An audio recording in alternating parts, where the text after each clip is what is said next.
26 लोग मारे गए पहलगाम अटैक में, ये पूछकर कि आप हिंदू हो या मुस्लिम हो। अब धर्म एक ऐसा टॉपिक है जिस पे कोई भी खुल के बात डेफिनेटली नहीं करेगा, क्योंकि सबको ये डर लगता है कि कहीं हम ये सब बात करके एंटी मुस्लिम, एंटी हिंदू ऐसा कुछ तो नहीं नज़र आएंगे। सो अभी इंस्टाग्राम, यूट्यूब, हर जगह लोग अपने परसेप्शंस बना रहे हैं, लोगों को इन्फ्लुएंस कर रहे हैं। बीइंग अ टीचर मेरी रिस्पॉन्सिबिलिटी ये है कि मैं आप लोगों को एक बार समझा पाऊँ कि what was the motive behind Pahalgam attack. Right now Pakistan का जो इकोनॉमी है इज़ लॉस्ट। जहाँ जिस देश में आटा 650 रुपये किलो हो जाते हैं, तो definitely conditions are not good at all. Second thing, थोड़े दिन पहले वहाँ बलूचिस्तान की अगर आपने न्यूज़ सुनी हो, ट्रेन हाईजैक हो जाती है। ट्रेन हाईजैक हो जाए, प्लेन हाईजैक होना सुना था, ट्रेन हाईजैक हो जाती है। मतलब आप अपने लोगों को बिल्कुल भी सिक्योरिटी प्रोवाइड नहीं कर पा रहे हैं। नेक्स्ट, अब ऐसी जब कंडीशंस किसी देश में हो जाती हैं ना, तो वहाँ सिविल वॉर की कंडीशंस आ जाती हैं। अब वो चीज़ों से लोगों का ध्यान भटकाने के लिए कुछ ऐसा किया जाए कि सब लोग एक साथ होके उस नए टॉपिक के बारे में सोचना शुरू कर दें। और जो कि हुआ, अभी पहलगाम में अटैक करने का मोटिव क्या था? पाकिस्तान क्या चाहता है? वो यही चाहता है कि लोग सोचना शुरू करें इंडिया और पाकिस्तान के बारे में, ना कि जो इंटरनली उनके देश में जो भी प्रॉब्लम्स अभी चल रही है, वो नहीं चाहते हैं कि लोग उसके बारे में ज़्यादा ध्यान दें। सेकेंड थिंग, अब पिछले 2 साल से कश्मीर का टूरिज्म वाज ऑन पीक, जिसकी वजह से पहले जहाँ 20 लाख के आसपास लोग टूरिस्ट कश्मीर में जाते थे, अब पिछले साल 2 करोड़ लोग कश्मीर पहुँचे थे, जिससे Kashmir was growing so well. पहले कश्मीर हमेशा इसी एक मुद्दे, एक चर्चा में रहता था कि इंडिया वर्सेस पाकिस्तान किसको सपोर्ट कर रहा है, वहाँ के लोकलाइट्स किसको सपोर्ट कर रहे हैं। सो ट्रूथ इज, जो टेरर ग्रुप्स होते थे वो कश्मीर के कुछ लोगों को, आप सबको पता है कि इंडिया में, पाकिस्तान में, हर जगह कुछ लोग होते हैं जो मूर्ख होते हैं, तो वो उनको इन्फ्लुएंस करते थे, उनको पैसे देते थे, और पैसों के लिए वो डिफरेंट एक्टिविटीज़ में पार्टिसिपेट करते थे। अब क्योंकि tourism was growing very well, और जितने भी वहाँ लोग थे दे वर अर्निंग सो वेल। भाई जो लोग 2-3 हज़ार रुपये के लिए डिफरेंट एक्टिविटीज़ में पार्टिसिपेट करते थे टेरर ग्रुप्स के, now they are earning 40,000 to 50,000। तो they started ignoring the terror groups. They think कि अब हमें अपना जो इंडिया है उसके लिए ही काम करना है। They started respecting India for this. पे डेफिनेटली करेंगे ना, जो पेट भरेगा तो उसको तो रिस्पेक्ट मिलेगी ना। अब ऐसे पॉइंट पे तुम वहाँ टूरिस्ट को मार दो तो डेफिनेटली हम वहाँ कोई जाएगा नहीं। अब भाई जहाँ पे अपनी जान का खतरा हो जाए तो कोई क्यों ही जाएगा ना वहाँ घूमने के लिए। तो जिससे पाकिस्तान को क्या फ़ायदा हुआ? नाउ अगेन कश्मीर में उनका हमने एक रोज़गार छीन लिया लोगों का। वहाँ के लोगों को फिर से मजबूर किया गया है कि अब तुम्हारे पास कोई ऑप्शन नहीं है, now you have to do whatever you are doing, and जो साइकिल था वो फिर से रिपीट होगा। नाउ मैंने इंस्टाग्राम पे बहुत सारे लोगों को कमेंट करते हुए देखा है कि जब भी मेरे को कोई मुस्लिम दिखता है तो मेरा खून खौल उठता है।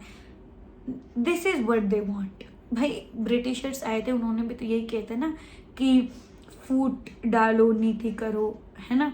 इसमें बेसिकली क्या होता है कि इंडिया के लोगों को कमज़ोर बना दो कि वो आपस में ही लड़ाई दंगे शुरू कर दें, जिसमें इंडिया की सबसे अच्छी बात यह है पिछले 3 से 4 दिन में अब तक कोई भी हिंदू वर्सेस मुस्लिम एक भी सिनेरियो क्रिएट नहीं हुआ है, कुछ भी डॉक्यूमेंट नहीं हुआ है। That is a win against the attack. कि वो जो क्रिएट करना चाह रहे थे, हम सबकी मेंटल सिचुएशंस को ख़राब करना चाह रहे थे कि देखो तुम्हारे सराउंडिंग में जितने भी मुस्लिम हैं वो सब, you start hating each other and then again fight, and yes it is a win for them.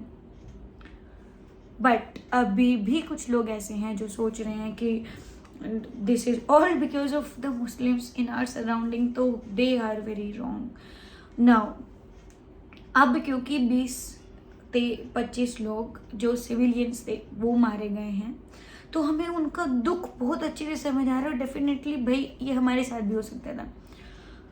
Army के जितने भी लोग हैं वो रेगुलरली ऐसा हो रहा है कि इंडियन आर्मी के लोग अब चाइना से लड़ते हुए, अब पाकिस्तान से लड़ते हुए, बांग्लादेश में पता नहीं कहाँ कहाँ शहीद होते हैं। Are we aware about that?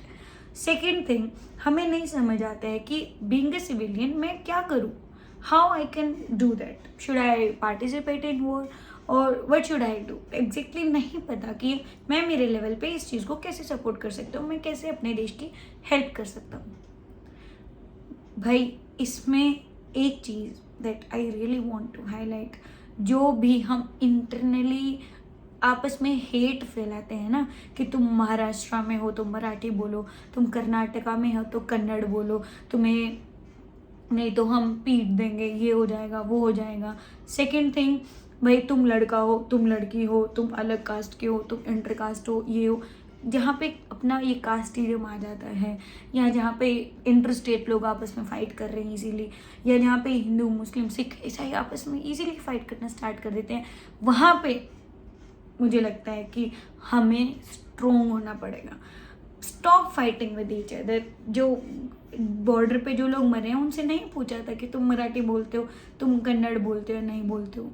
तो the only purpose for this video is stop hating each other for all those points that right now people are suffering from in India, and be together in this. Either you are Hindu, you are Sikh, you are Muslim, be together in this. And definitely war is not always a solution.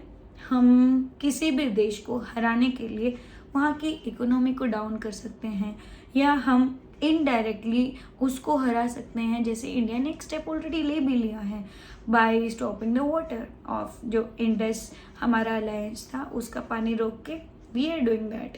So stop being influenced by those people जिनको सिर्फ arrogance ही solution नज़र आता है।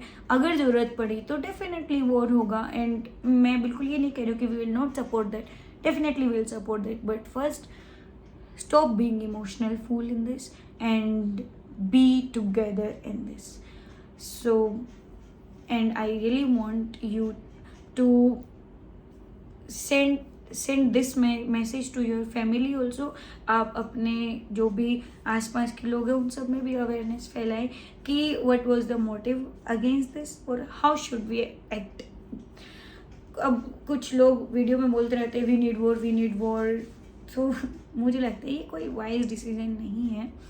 अगर तुम सच में ही चाहते हो कि इंडिया इस चीज़ से बचे और यहाँ के लोग इन सब के अगेंस्ट एक साथ आए, the only thing we can do, we have to be together in this. And yes, अगर वॉर की कंडीशन आती है तो we will be together in that to.